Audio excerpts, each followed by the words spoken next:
p.m. I'm going to go ahead and call to order this special meeting of the Lake Orion Village Council on Water and Sewer System Funding for Tuesday, June 30, 2026. Roll call, please. President Rudd? Here. Pro Tem Ford? Here. Councilmember Mosher? Here. Councilmember Lamb? He's here. He is here. Okay. Councilmember Dandelides? Here. Councilmember Comparoni? Here. Councilmember Papachek? Here. You have a quorum. Thank you. The purpose of this special meeting of the Lake Orion Village Council is to consider funding options for water and sewer systems. The proposed fiscal year 2026-27 water and sewer rates will be a subject of discussion and possible action. Final budget amendments for fiscal year 2026 to 2027 will be discussed if any. Item 3, call to the public. Each person wishing to address the Village Council should be afforded an opportunity to do so. If you wish to comment, please stand or raise your hand to indicate you wish to speak. When recognized, give your name and address, direct your comments to the chair. Comments are limited to 4 minutes, and this will be on non-agenda items. Is there anyone for call to the public on non-agenda items? Seeing none, I'll close call to public. Item 4, other items. A, consideration of funding options for water and sewer systems. Mr. McCleary. Your Honor, members of council, you are scheduled to consider discussing funding options for the Village of Lake Orion water and sewer systems for fiscal year 2026-27. Just as a little bit of background, on June 18th, council held a work session to review the proposed fiscal year 2026-27 water and sewer rates. On June 22nd, the council received a presentation from the Public Works Director on the calculations for our proposed rates for the upcoming year. You also conducted a public hearing on the proposed rates, and a motion to approve the rates at that time failed on a 3-4 vote. It is imperative that we decide how we're going to fund the water and sewer systems for the upcoming year. The most pressing issue is completing the phases 2 and 3, which are probably now just a phase 2 project combined. How we're going to fund that project, and it is a significant project with a $10.8 million price tag attached to it. We have identified some funding for that project through existing fund reserves in the water and sewer fund, about $2.7 million between the reimbursement we're receiving for the phase 1 EPA grant and another $960,000 in fund reserves. But that leaves us with about an $8 million budget gap for the project. And so we need to decide how we're going to fund that project. Those improvements must be done. It is not an option. Those pump stations, we're in the process of completing replacing 4 of the 16 pump stations. The remaining 12 are well over 50 years old. They have to be replaced.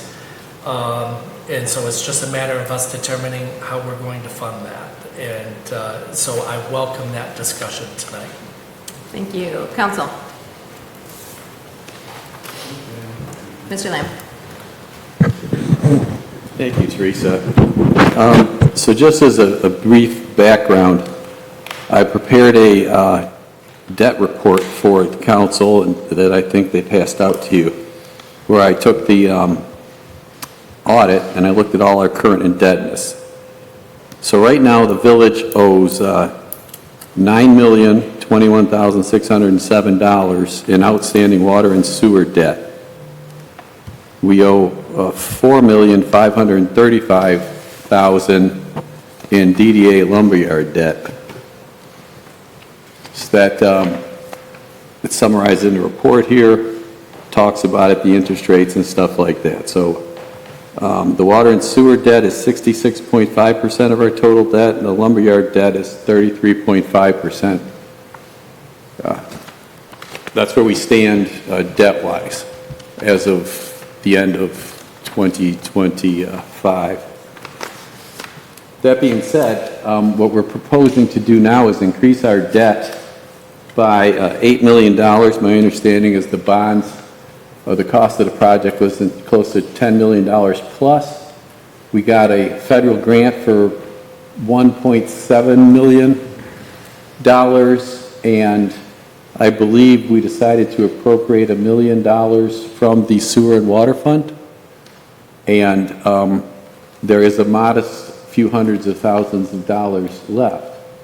So what we're doing is we're going to run our debt, total combined village debt, including our DDA brothers, we're going to get up to, 21 million plus in debt. Now, 100% of our debt apparently is financed by either tax dollars or by direct user fees. So currently, the DDA debt that's at a principal balance of $4,535,000 as the date of this report is being financed totally by our tax dollars. The sewer and water debt is being financed, the $9 million currently being financed is being paid for by the citizens on their sewer and water bills.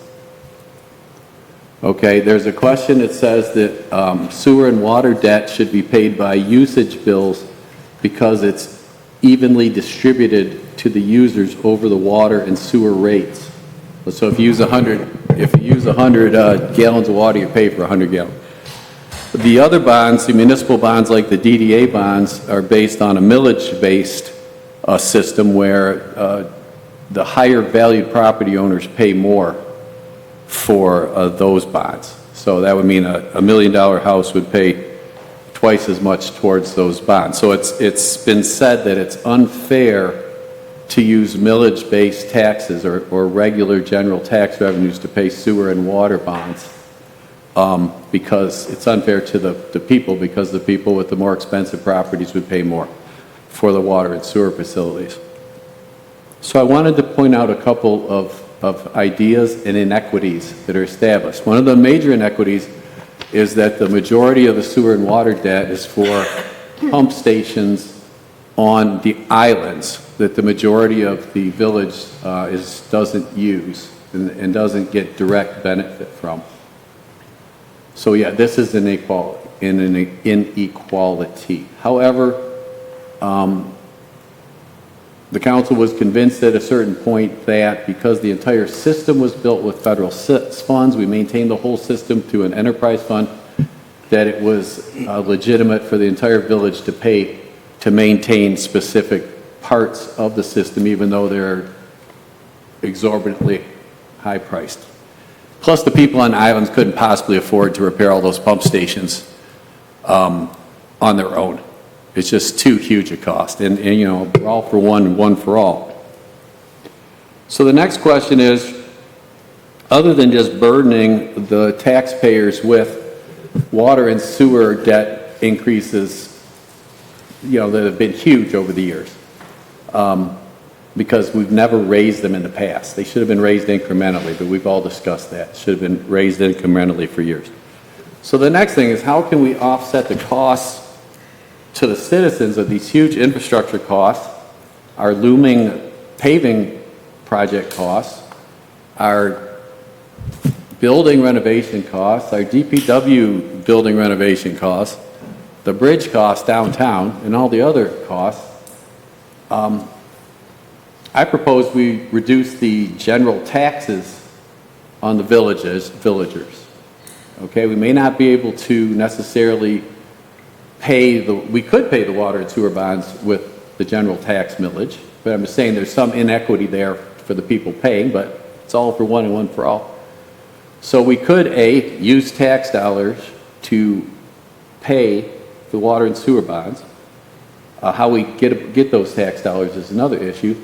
Or we could increase the water and sewer rates to pay for the bonds and then decrease the people's tax millages on their houses.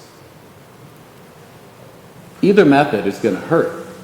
Or we could just increase their millages, not decrease their taxes on their houses, and they'll just pay.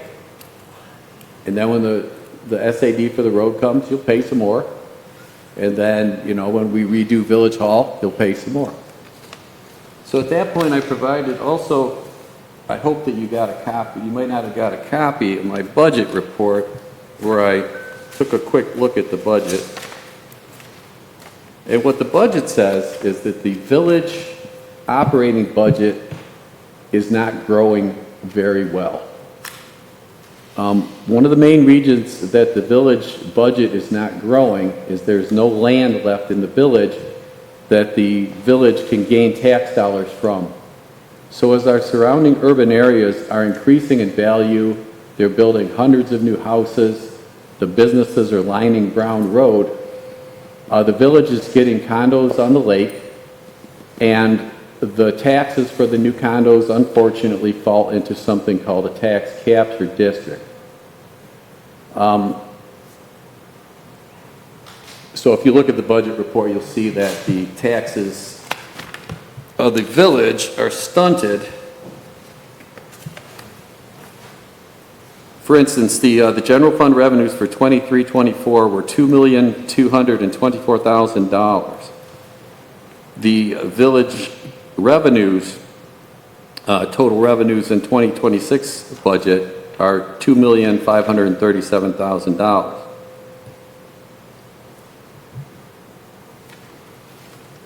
That's not much growth. So the point of this is if we look down to the only other source of funding, we'll see that the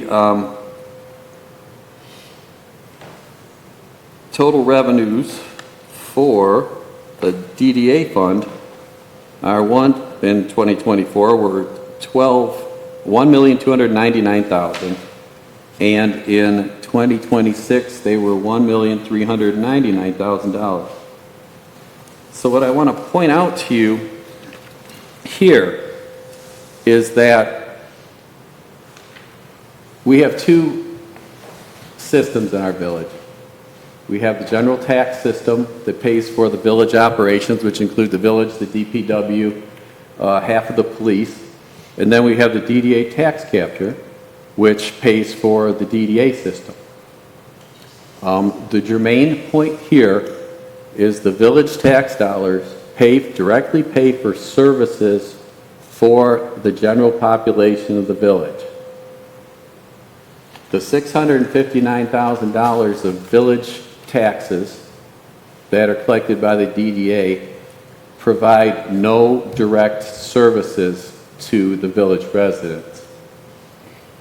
Okay, we're going to argue about, what I'm talking about here is dollars being provided from the general tax base for services for the community. Our community is starved for dollars for services. But 23% of our tax dollars go for operations that provide no services to us. Now, services are not benefits. Services are not goodwill. Services are water, sewer, paving projects, municipal workers that clean up our garbage and streets. So at some point, when I looked over the budget for every fund that we have, I've noticed that we have minimal employees, we have minimal structures, we have minimal staff, we provide bare basic necessities to the village residents. We provide them sewer, water, we keep the streets clear, we patch the holes. I think it's time for a major policy reconsideration of the village. So back a couple years ago, this issue, been bringing this issue up for 5 years now. Councilmember Lamb, just as a point of order, normally you'd only get 5 minutes for your first and you're on 10. May I have one more minute? Um, Instead of having two, may I Yes. combine? So then the point with that being, they came up with a plan called the 75-25 plan. This was a plan that would try to return some of the captured tax dollars back to the village from the DDA within the confines of law. I've been harping on you guys for years that this method is illegal, and even if it is legal, the usage of the tax revenues from the DDA to fund our water and sewer and street projects are not feasible. Those monies can only be used in the DDA district.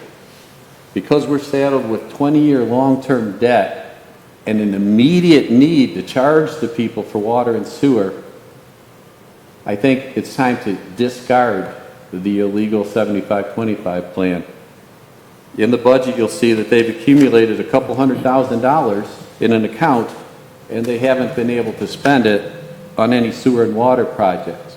If you look at our approved CIP budgeting plan and the CIP account, no monies have moved from the 75-25 into the general infrastructure accounts of the village.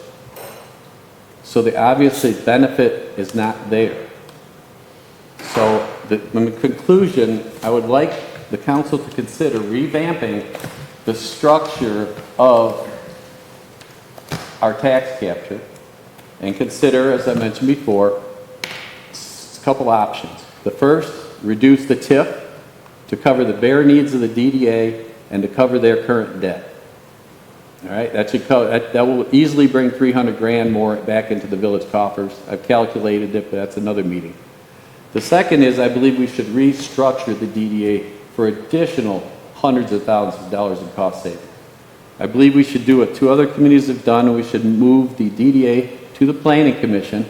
I think that we should let go of the entire DDA staff, get rid of their separate accommodations and buildings, reduce their programs to the minimum necessary to support the downtown infrastructure in its current state, take the operations here to the village, and assign the duties to village staff to manage the DDA. So what I've done is I've just presented you with $500,000 in direct millage tax savings. I provided you a vehicle to pay the DDA debt and to provide for them basic services necessary for the DDA to function in its current situation. So I'm going to ask you as a council to make that decision in the best interest of the citizens. We have a win-win situation. Unfortunately, some of our staff may need to be let go. Recently, the DDA fired their assistant director because they didn't have funding. Perhaps we may have to unfortunately let our DDA director go because we don't have funding. Thank you so much for listening, reading my things, and listening to my brief discussion. Mr. Dandelides. I'm going to make some statements and probably ask some questions. Darwin, I would appreciate it if I say something that's wrong, if you'd correct me, because I'm looking for your experience here. Several months ago, I had presented a list of kind of my thoughts as to how to address the anticipated water and sewer rate increases. I'll be honest, Darwin, I did not understand fully until you put the spreadsheet together that you sent out this weekend. Did I really understand the difference between what we can pay, what dollars we can use to pay revenue bonds and the impact of an enterprise that our water and sewer system is? So what the aha moment for me over the weekend was that I think all of the things that I put together, realistically, those dollars can't be spent on paying back principal and interest on bonds. So I appreciate what you put together. Maybe I was dense 3 months ago and didn't understand it, but I think I understand it now. The Revenue Bond Act of 1933, which is PA 94, specifically speaks to a revenue enterprise, which is what our water and sewer system is, and should we require upgrades and or refurbishment like we do now, and we take out bonds to fund that, the bond payments have to be made out of the revenues, the income, the revenues of that enterprise. And we are, by law, not able to use general fund income. So the two millages that we have, the general fund millage and the police millage, those both go into the general fund. So realistically, we cannot use those by law to pay for the bonds. So the bonds that we took last year, we can't pay principal and interest, and the proposed $8 million that we're talking about now, we also can't use general fund revenues, the way I understand it. That is correct. So I think that there are general obligation bonds that could be available. However, the Uniform Budgeting Act, the Uniform Budgeting and Accounting Act, that's PA2 of 1968, specifically says that should we use general obligation bonds, we have to pledge, as part of that process, we have to pledge that the principal and interest would be paid out of the revenues, the income stream of the enterprise, which is again, comes down to the rates of the water and sewer system enterprise.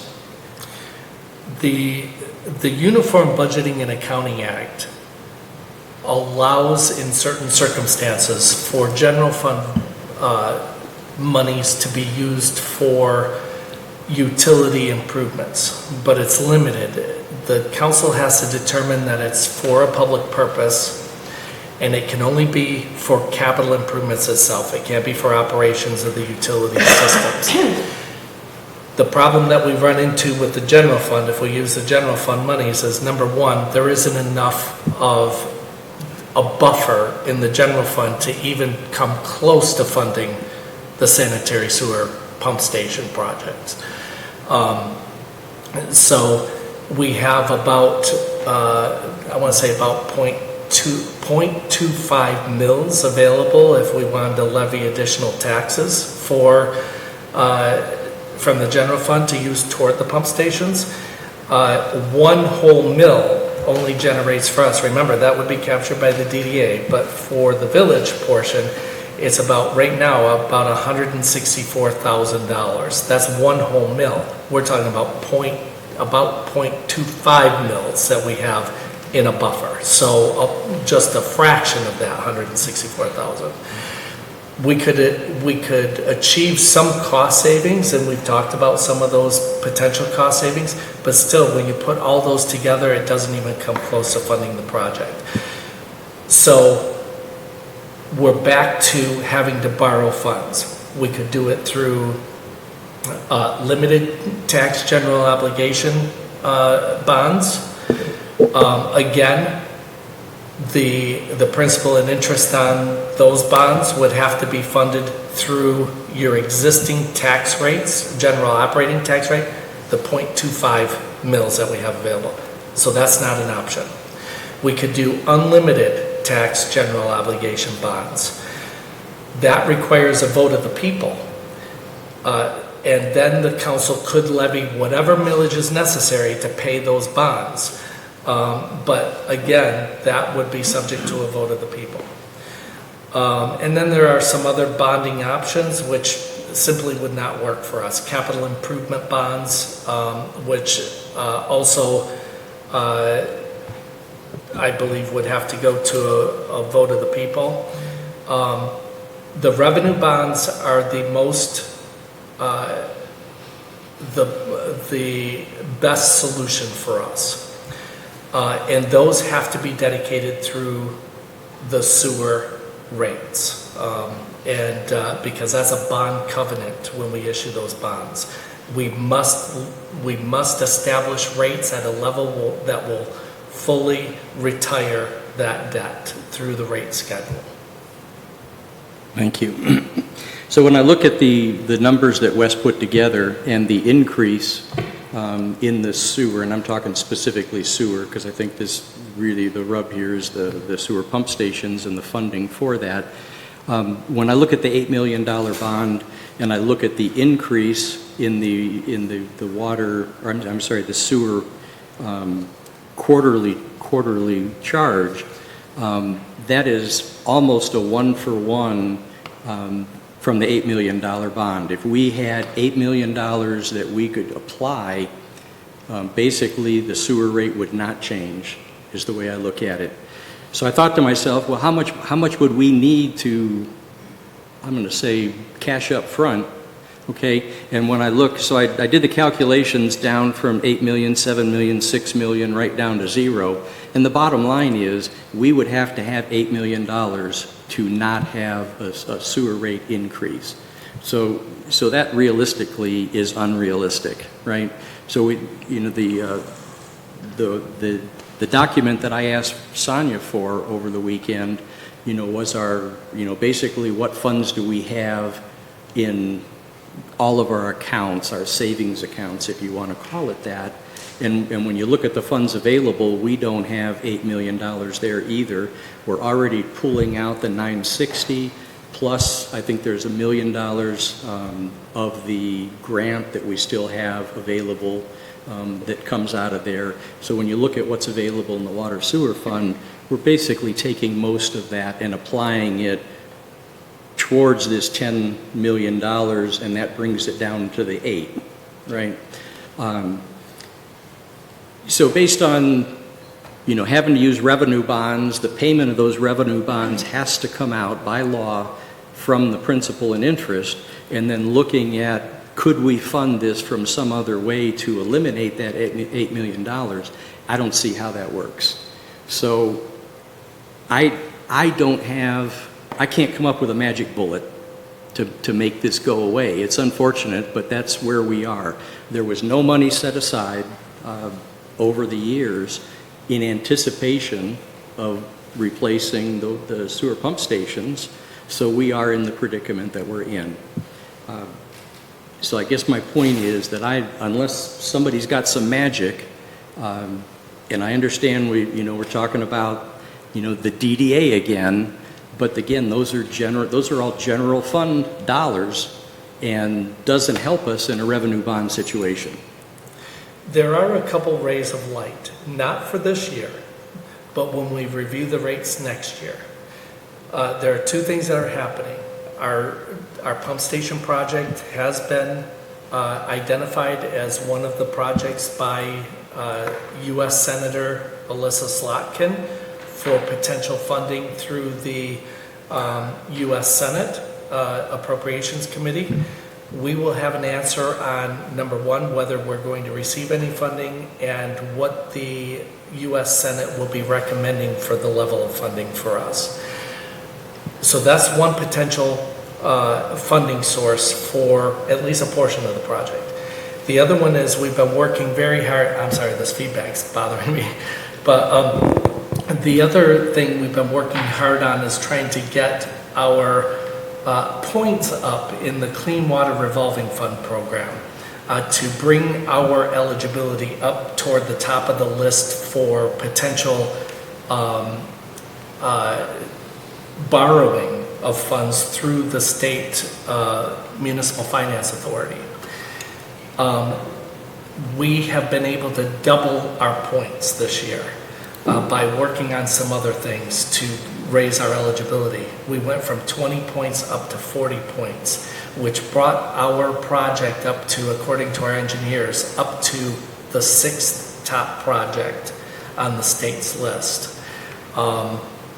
If that's the case, we can then issue our revenue bonds through the state authority, and instead of paying a 4% interest rate, we will be paying somewhere around 2% interest, which cuts down significantly on the interest costs. So those two things, once we're able to pull those together and know exactly what the situation is with those, next year we can make additional decisions on the sewer rates.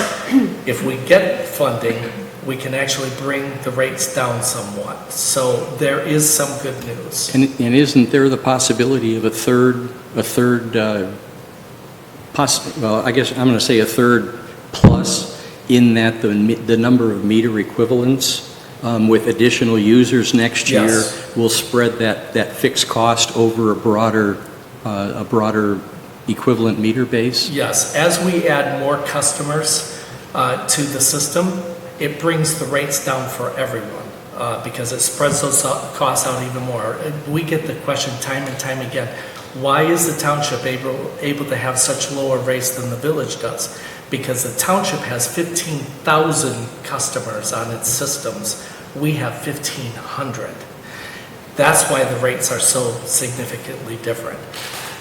But another aspect to this, when we bid out the project for the pump stations, we have anticipated that the cost is going to be $10.8 million. But if the bids come in lower than that, that will also help us to reduce the sewer rates as well. So there are several options that we are optimistic will help us to look next year and start to bring the rates down a little bit.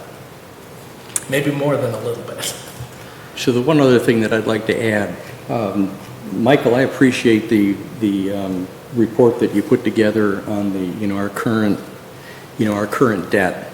And I think some of the comments that are made relative to, perhaps budget cuts and/or looking for ways to put money away, I think it's very relevant. I think it's very pertinent, but I think it applies more toward how do we start saving for the future.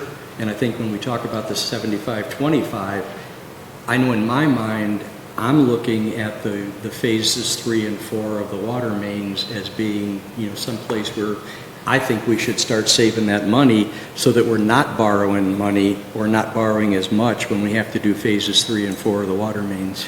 And keep in mind, this upcoming year, the DDA will be contributing, because the tax base has grown within the DDA district from new development, that this year they will be contributing $238,000 annually into the 75-25 fund.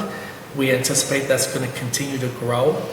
Those monies, like you said, can be used for the water system improvements, which will be done with it almost entirely within the DDA district. So those are eligible for that funding.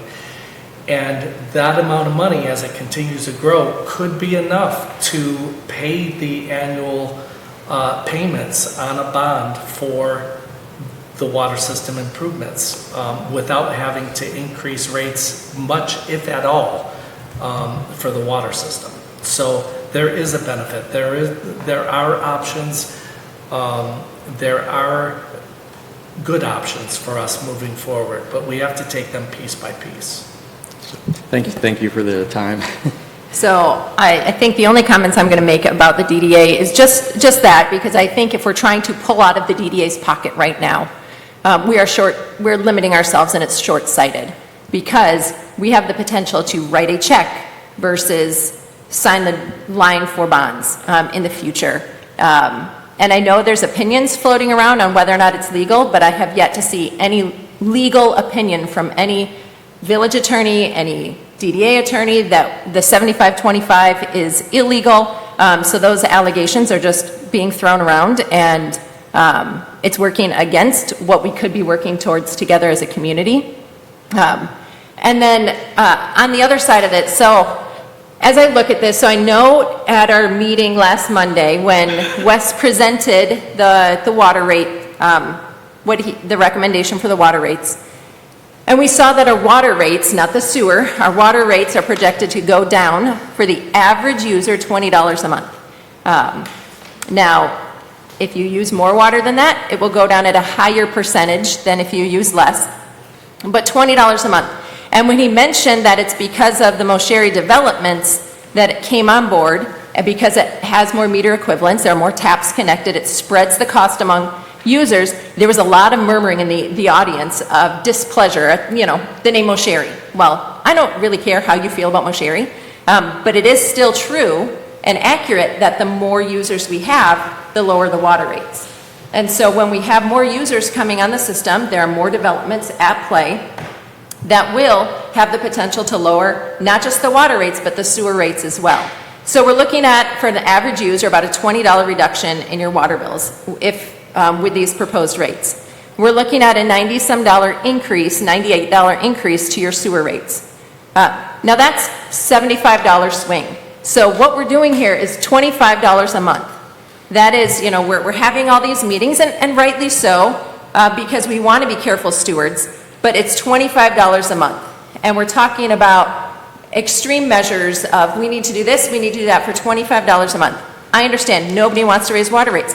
I don't want to pay another $25 a month, we all pay that too, but it's $25. When we had our committee meeting, because we had a whole committee about this, and a number of us, maybe not all of us, but a number of us walked into this committee meeting thinking, if we don't do something over the next 3 to 4 years, our water rates are going to go from $600 a quarter, our sewer rates combined, to $1,200 a quarter. And we're going to be looking at, an increase of $200 a month, not $25 a month. So when we look at applying the grant, applying some of our fund balance to it, we are in a much better position than what we thought the worst-case scenario was going to be. I also looked the other day, I was going through my files, and I keep all my tax bills from the village, and so I moved here in 2012, and so I pulled out my 2012 tax bill, and I noticed, and I kind of compared them all, and my tax rate was higher in 2012 than it is now, by about a $500,000. So we pay actually fewer taxes in the village. Now your assessed value goes up. So your taxes, they increase because of the value of your home, not because of our tax rate. So when I moved here in 2012, our tax rate was almost 10.2 mils. It's now 9.7 something. So the village, I remember a number of years ago, we chose intentionally to decrease the tax rate because we could. So the village is not in a huge financial crisis when we chose to decrease the actual tax rate. Now back in 2012, there was also on my tax bills a road assessment and another village debt item that brought my effective tax rate up to the 13 or 14 mils total.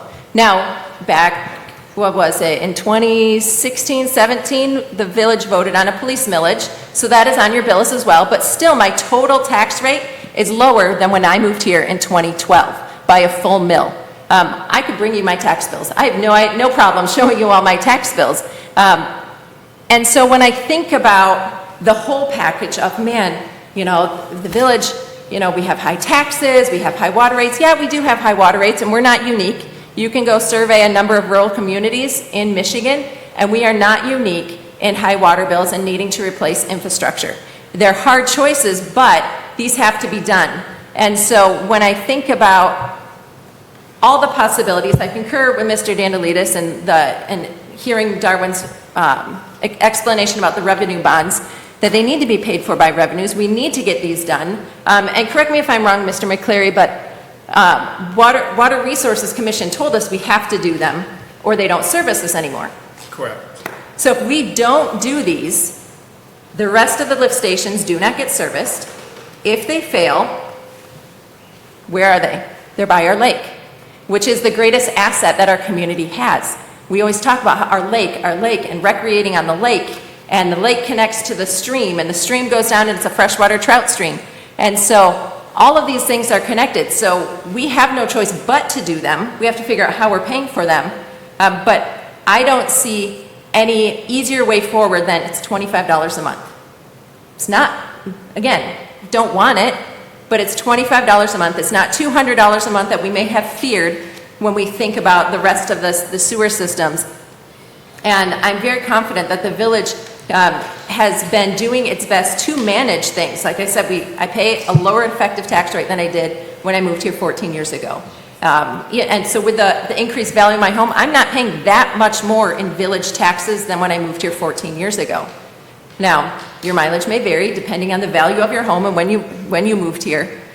But the village has been doing a good job of stewarding things. Yes, there were failures in the past for not saving for this project, but this project can get done. And I would rather raise the rates today or whenever, this year, I would rather raise them and then be able to say next year, well, we did get some money from the federal government, or we didn't get that, but we did get the state revolving fund bonds, and so we got a lower interest rate, and more users came on the system, so now this cost is spread out, and guess what? Next year I get to lower it. I don't want to be in the position, and I don't want to put any council in the position of saying, you know what, we screwed up last year. We should have raised them. We didn't. Now we have to.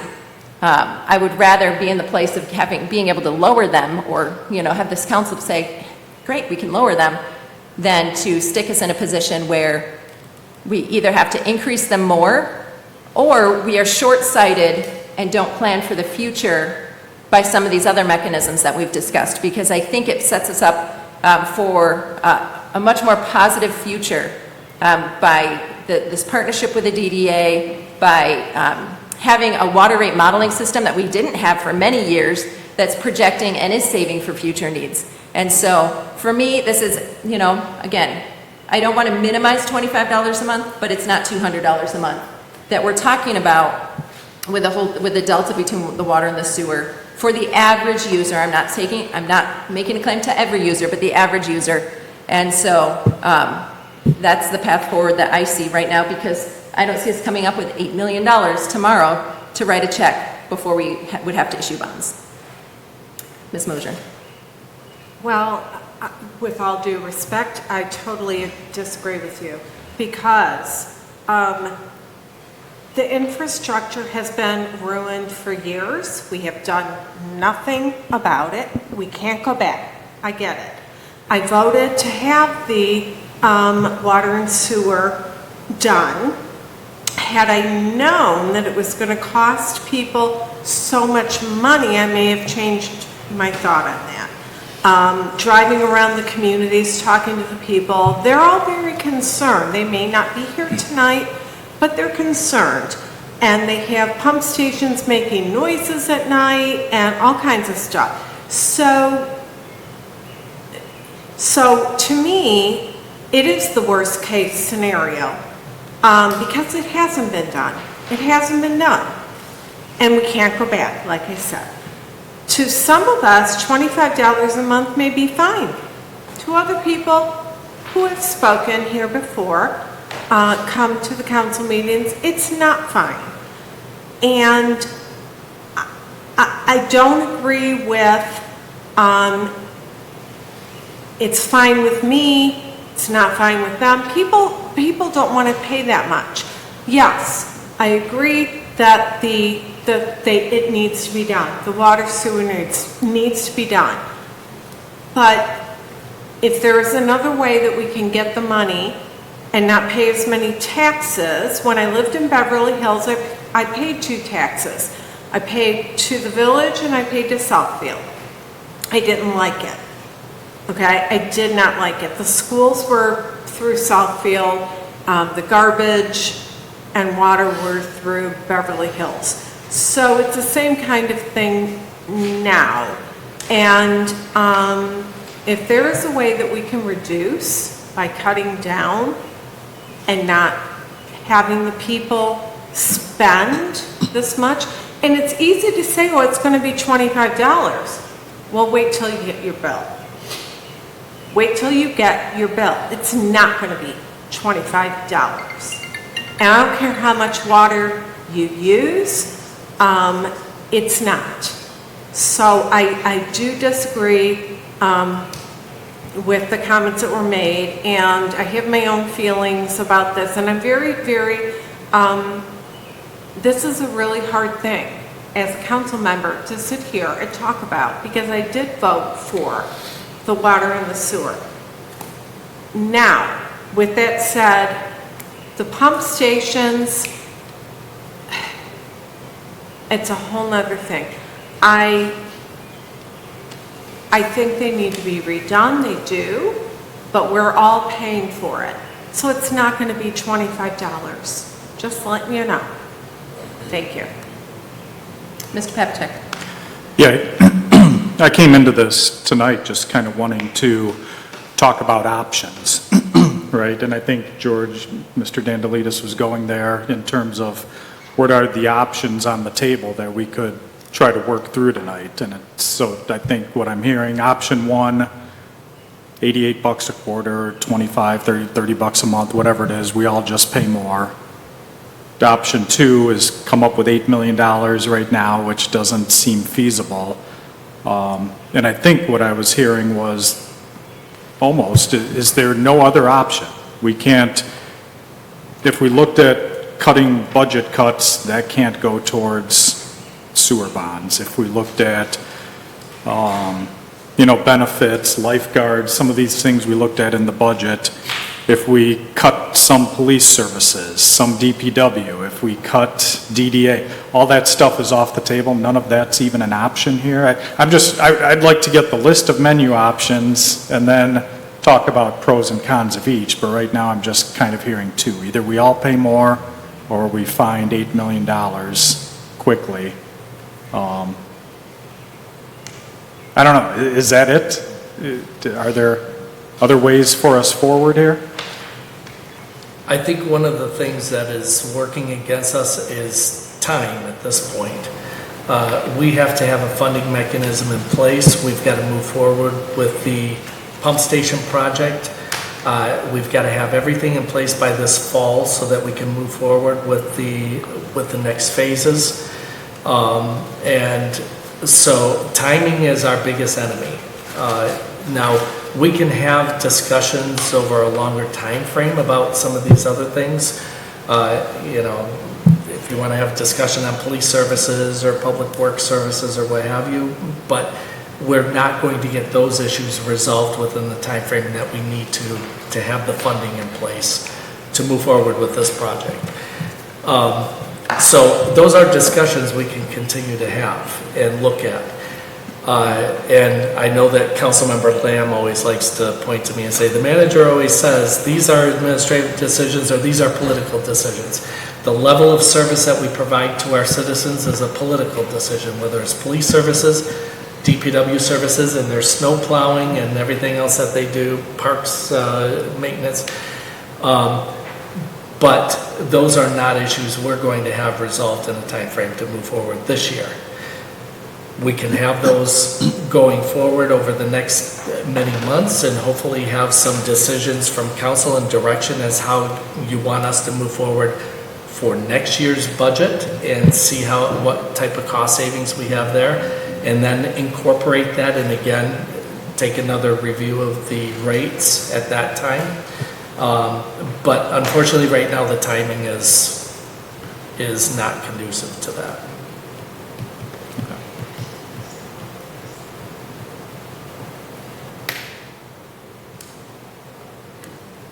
Deferring to Mr. Camperoni or Mr. Ford if they have any comments. No, I have nothing. I'm ready to make the motion. It's your prerogative if you'd like to. I'd like to make the motion to approve budget amendment BA dash, We're not on that item, though. which one am I on? That's item B, is a budget amendment. My fat finger, sorry. If the council is interested in considering the water and sewer rates that we had recommended at your last meeting, an appropriate motion would be to adopt the resolution establishing the fiscal year 2026-27 water and sewer fees and charges pursuant to chapters 51 and 53 of the Village of Lake Orion Code of Ordinances. That was the motion from the last meeting. I would like to repeat that, make the motion to repeat all that. I'll support it. Mr. Ford. Yeah, I don't think that I'm coming up with anything new based on what I've heard so far, but and I think I expressed this at the last meeting, I think it's, as unfortunate as it is, I think it's, because of the time frame, it's important to increase those water rates. And then, because it gives us time to work on the options of finding funding. It gives time for grants to come in. It gives time for us to make changes if we feel we need to. By not doing it, then we don't have that kind of time. I think some of the fixes that have been proposed are short-term. And I nitpicking dollars here and dollars there out of the village budget and services, I don't think is to me that's a short-term fix, and it's not enough for a fix. So I don't like, nitpicking on village services. And I think the benefits of the DDA far outweigh the money coming in because of the putting away money from the 75-25 for future things that within a DDA district that we're going to have to pay for at some point anyway, and we're going to be going through the same process when that time comes up. So I like the fact that we can use the 75-25 to help with the water mains when that time comes. Planning ahead, and I think this council has learned it's imperative. 75-25 helps us do that. I think not raising the rates, it was accused that this, we didn't do this. Previous councils didn't act on this and kick the can down the road. Well, by not approving the water rates, we're kicking the can down the road again. And I don't like doing that. Thank you. I'll allow brief comment because you had asked to have your second comment. I got 2 minutes left. All right, so Over, 'cause it's eight what you've total. heard here is the village council is not willing to consider any other options besides raising your rates. All right? I offered them a proposal to lower your tax rates and raise your sewer rates. That would be a net gain for you. Offered a proposal, so the bond, $8 million in bonds, have an annual payment of $500,000. So you guys are going to pay that through the water increase that I'm not going to vote for. If we used my method, we could raise your rates on your water and then lower your tax rates by $500,000 and cut the budget of the DDA in half. But apparently, as you've heard tonight, the village council continues to believe that the DDA is providing services to you to a point where they need to have, a quarter of your tax dollars putting flower baskets downtown. 3 years ago or 4 years ago, they decided to sell $5 million in bonds to buy the lumberyard instead of paying for sewer and water projects. Y'all seem to forget that. And apparently they've forgotten the free money doesn't come. Next year is the mantra of the village. Yay for the 75-25. Your taxes haven't gone up, even though every year your bill skyrockets. They seem to have forgotten about the huge water and sewer increases last year. Apparently, everybody just got some extra money last year and paid for those too. So I really don't understand why no one will consider taking money. George is willing to take money from the lifeguards. Okay, we were willing to cancel the basketball court. We put off improvements to the village structures, but they won't touch a damn dollar of a tax capture that's out of control in the village and continue to find reasons to support it. I would think they were all somehow on the take or something, but I know them all too well to know that they wouldn't do that. But I don't know what this magic is that won't let me touch Mr. Gibbs' budget, okay? It won't let me recover money for the people. And I think it's sad. So as I vote no on the water and sewer rate increases for the umpteenth time, I'm once again going to thank you all for raising my taxes and water rates. I really appreciate it. This will be the second time this year. And maybe we can go for a trifecta late when the next round of things come along this year. Maybe we can get 3 tax increases or rate increases this year. Really appreciate it. Mr. Dandelides? Yes, back in, I think it was October, I made a presentation in here where I showed the walk-up of dollars associated with the DDA and the TIF. And I showed the walk-up of the dollars that included not only the outside taxing districts, which provides about half of the money that goes to the DDA. I also showed the anticipated increase in the taxable value with the new developments coming on stream, and I also showed the impact of the 75-25. I would be more than happy to sit down with Michael or anyone else on council and go through all of those numbers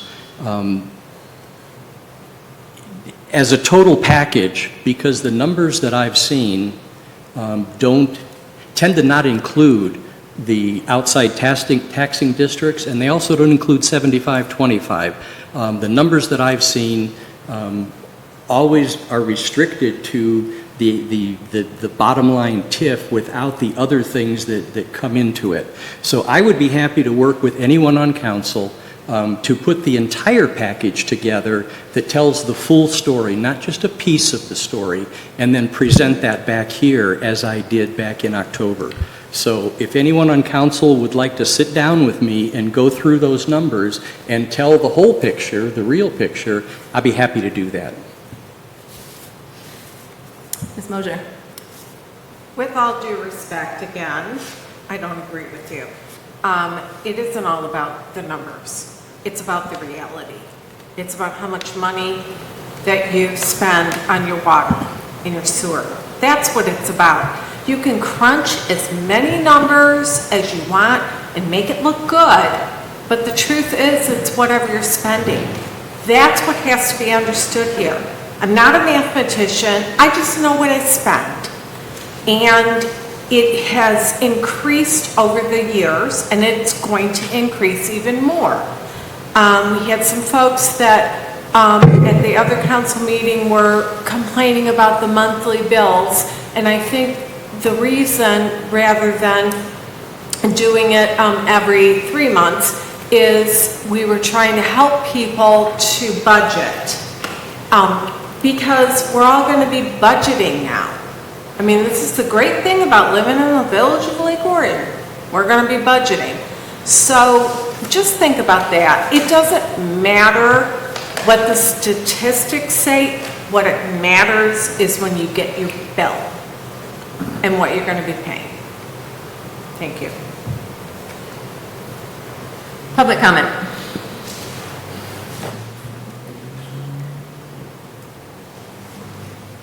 Sorry.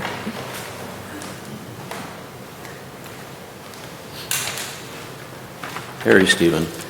Since this is a special meeting, I assume the rules are relaxed as far as the rules, because there's several that need to be expanded upon. I have 4 points that I'd like to make.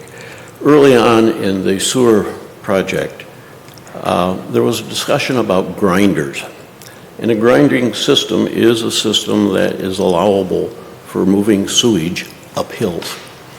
And we chose to continue to use pump stations as opposed to demanding that citizens who have to move stuff uphill could be using grinders, which is a form of toilet and system that does move stuff uphill.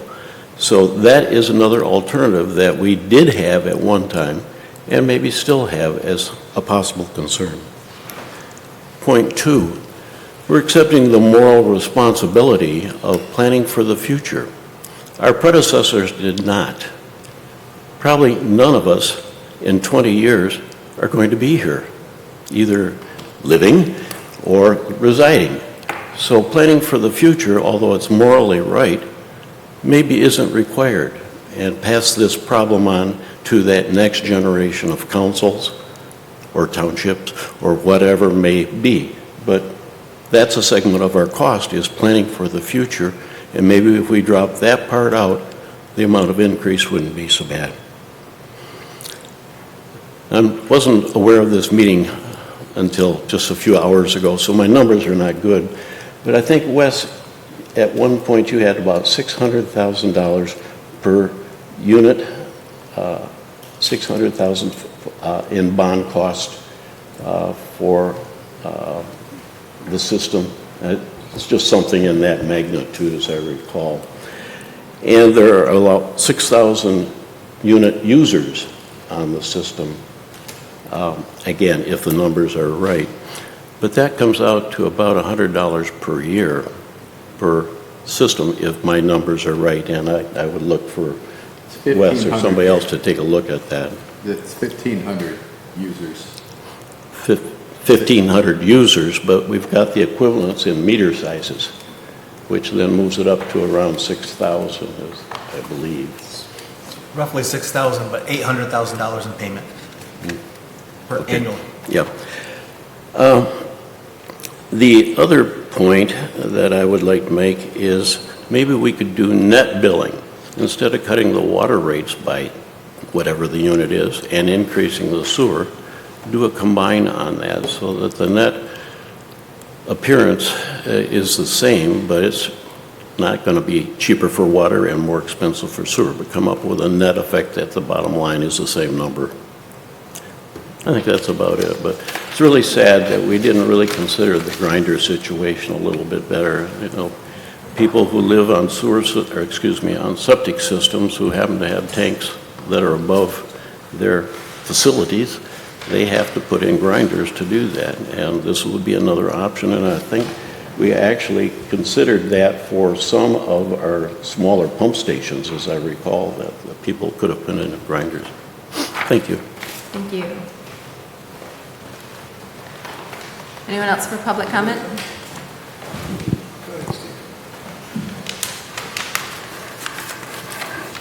I really enjoyed living in the village. Steve Samet, 245 East Shadbolt. I moved here 4 years ago because this is a very vibrant village and provides all kinds of services to us. I'm sure that most of you know that the DPW budget, for instance, is not any higher today than it was 20 years ago, but our expectations are much higher. So is there funding available from village services? Probably not. So, I don't think that's the place for us to be looking. The Downtown Development Authority provides great services. It maintains the downtown area of the village, and all the events that we have draw people in and help increase our property value. So I don't want to see anything taken away from the DDA also.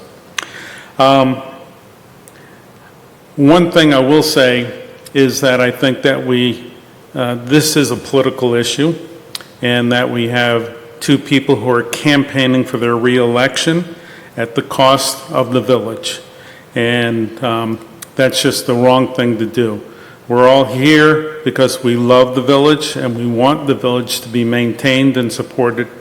So I think that we need to pass this, even if it's for a year, and then reconsider it at the end of the year. If we get funding in the meantime, we can do an interim rate decrease based on the funding that we receive.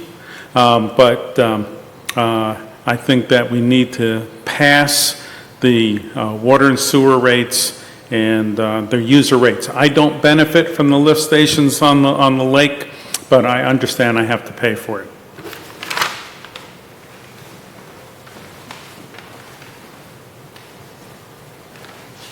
Good evening, Matthew Gibb, DDA Director, 118 North Broadway.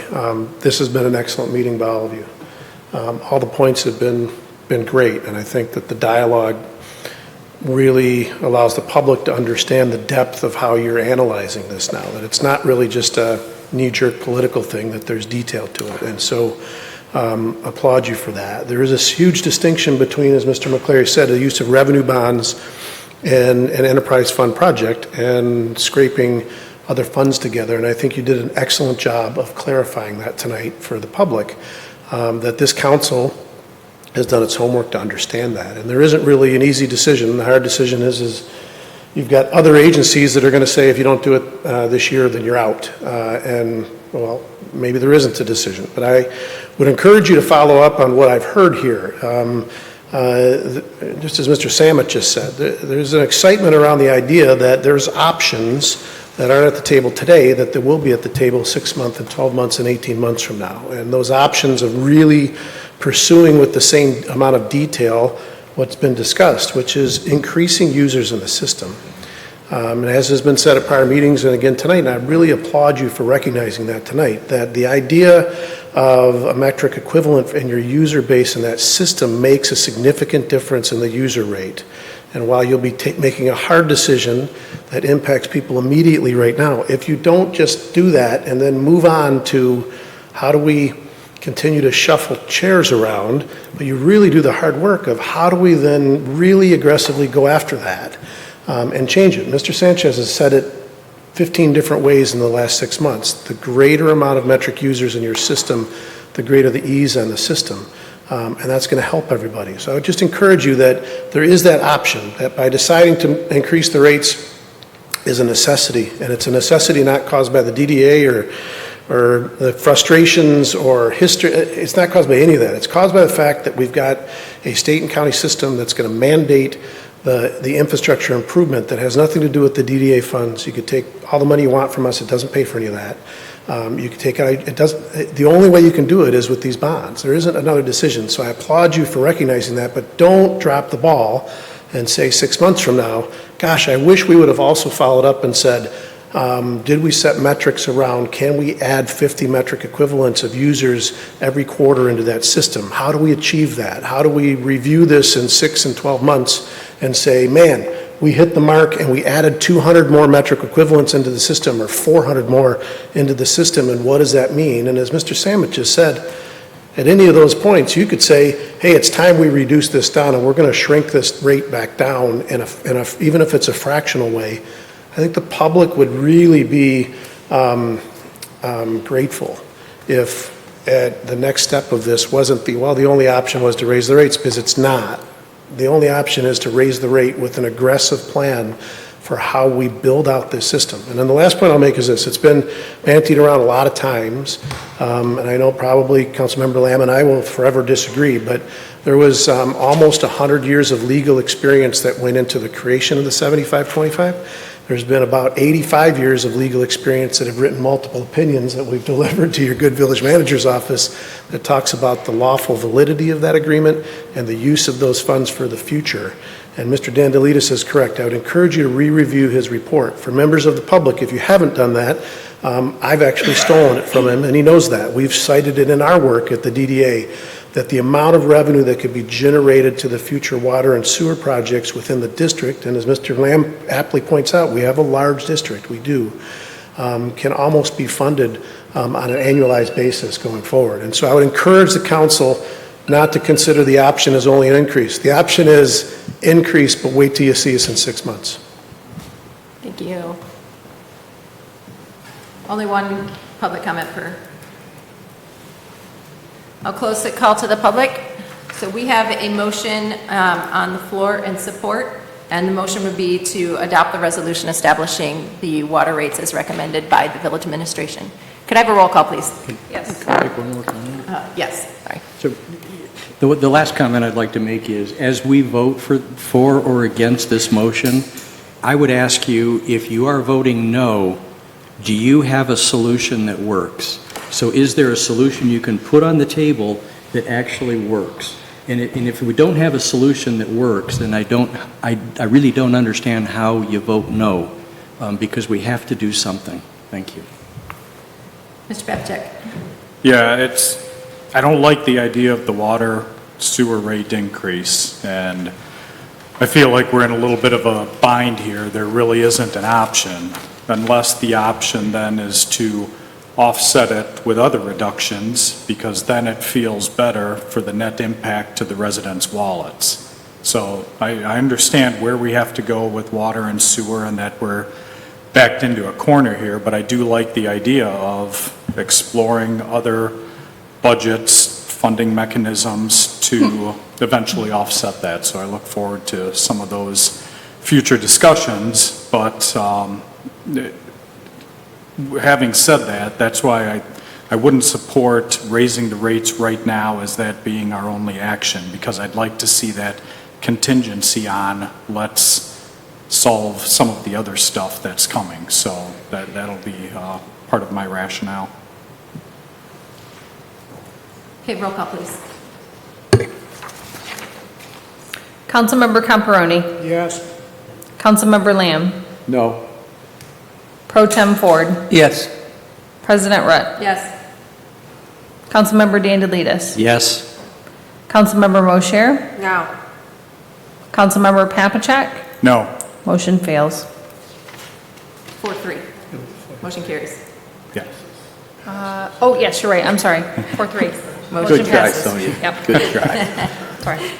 Item 4B is budget amendments, various year-end, and my apologies, it is my husband's birthday, and I said that I was not available after 6 p.m., so I'm going to turn it over to Pro Tem Ford to finish the rest of the meeting as I go celebrate his birthday. So, Move to excuse President Rutt for birthday. Second.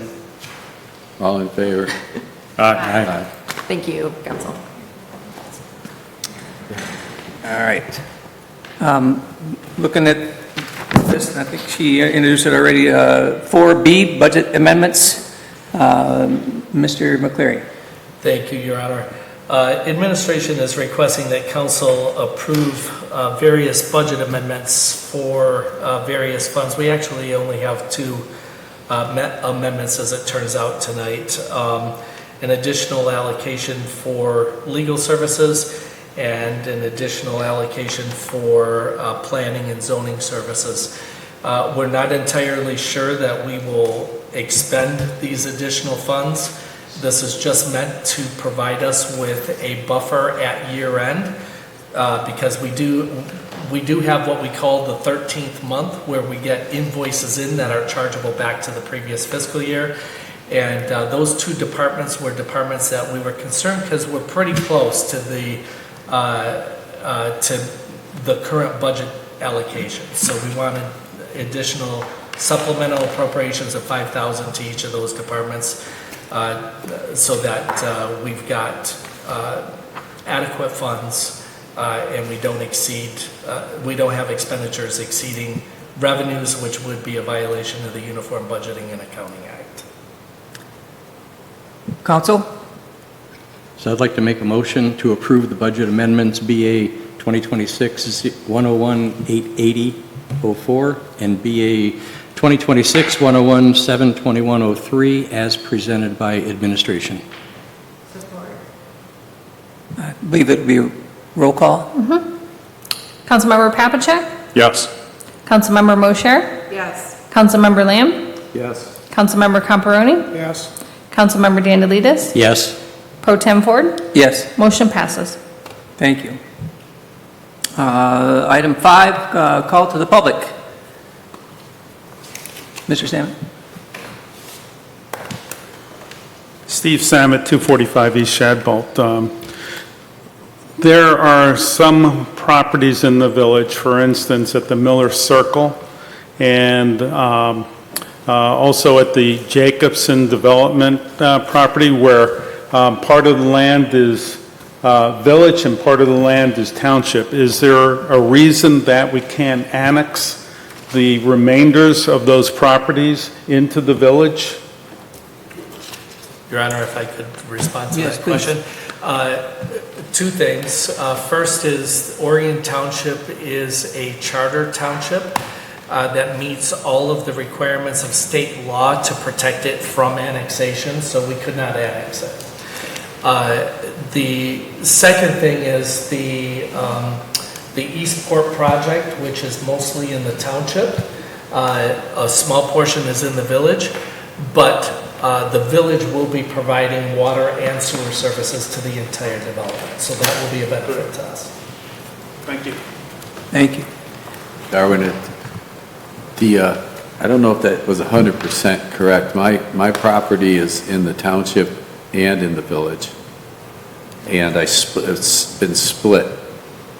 We can't combine the property because the township and the village would have to agree on an annexation. I chose not to pursue that over the last few years because I was in office, but my understanding is that by mutual agreement, the township and the village can exchange property through the process of annexation. The township would have to agree to a Yes. friendly annexation. Yeah, friendly. But short of that, Friendly I annexation. don't imagine the township would support us annexing a whole development. No, the township But said yes, they can do a friendly the annexation. township reported to me that if it was a zero net gain on their balance sheet, they'd support such a, which means if they didn't lose money on the deal, they'd support an annexation. Yeah, I'm not sure they're concerned about the sliver of the back part of your property that's in the township. But it would have to be a friendly annexation that the township agreed to. Any more call to the public? All right, seeing none, hearing none. Item 6. I'll make the motion to adjourn. Second. Motion is made and seconded. All in favor, say aye. Aye. Opposed? Nay. Early, I got. Meeting adjourned. Thank you, council. Thank you, citizens, for coming out tonight. We appreciate you.